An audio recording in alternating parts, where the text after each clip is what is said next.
బనకచెర్లకు break పడదట. Project నిర్మాణంపై తెలంగాణ అభ్యంతరం ఏపీసీఎస్‌కి లేఖ రాయాలని సీఎం రేవంత్ రెడ్డి ఆదేశం. పోలవరం ప్రాజెక్టు పైన అధ్యయనం చేయాలని సూచన. గోదావరి బోర్డు, కేంద్ర జలశక్తికి కూడా ఫిర్యాదు చేయాలని నిర్ణయం. రాష్ట్ర ప్రజల్లో తీవ్ర ఆందోళన. చంద్రబాబు నాయుడు గారు మొన్న ఈ మధ్య ఊకే దాని గురించే మాట్లాడుతున్నారు. బనకచెర్ల అని. గోదావరి నీళ్ళని తెచ్చి పోలవరం నుంచి బనకచెర్లలో పోసి, బనకచెర్ల నుంచి కృష్ణాకి వదిలి, కృష్ణా కుడి కాలువకి, ఎడమ కాలువకి ఇంకేదో ఉంటాయి కదా! అన్నీ నీళ్లు పారిచ్చే వ్యవహారం చేత్తండు. దానిపైన తెలంగాణ ముఖ్యమంత్రి రేవంత్ రెడ్డి గారికి నీటిపారుదల శాఖ నిపుణులు, ఇంజినీర్లు నిన్న రిపోర్ట్ చేశారట. ఇట్లా ఏపీ ప్రభుత్వం అక్రమంగా బనకచెర్ల అనే ప్రాజెక్ట్‌ని నిర్మించడానికి ప్రయత్నం చేస్తుంది. దానివల్ల మన తెలంగాణకు నష్టమైద్ది. అనుమతులు లేవు దానికి. అనుమతులు లేకుండా ప్రాజెక్ట్‌ని డీపీఆర్ తయారు చేపిస్తున్నాడు చంద్రబాబు నాయుడు అంటే, వెంటనే ముఖ్యమంత్రి రేవంత్ రెడ్డి గారు దానిపైన ఇమ్మీడియేట్‌గా ఏపీ సీఎస్‌కి, చీఫ్ సెక్రటరీలకి అభ్యంతరం తెలుపుతూ లెటర్ రాయండి. జలశక్తి శాఖకి, అదేవిధంగా ట్రిబ్యునల్‌కి కూడా గోదావరి బోర్డు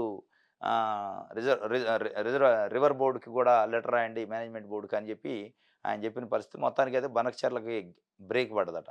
మరి ఇవన్నీ వెనక ముందు చూసుకోకుండా రేవంత్ రెడ్డి కన్నా శిష్యుడే అక్కడ ముఖ్యమంత్రి ఉండే ఏం కాదులే అని మొదలుపెట్టినా ఏం కథో తెలియదు కానీ అడ్డగోలుకు మొదలుపెట్టిండు. మొదలుపెట్టి ఇక దీని సెంటిమెంట్‌కి ఈయన వాడుకుంటాడు, ఆయన వాడుకుంటాడు.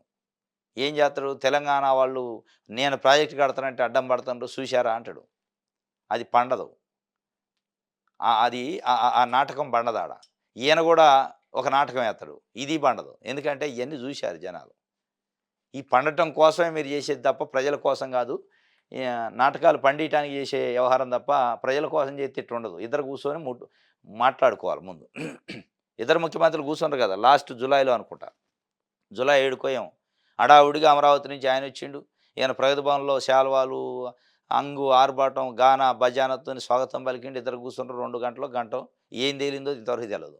అయిపోయాక అంత సమస్యల పరిష్కారం అయినాయి. చంద్రబాబు నాయుడు గారు ముఖ్యమంత్రి అయ్యిండు.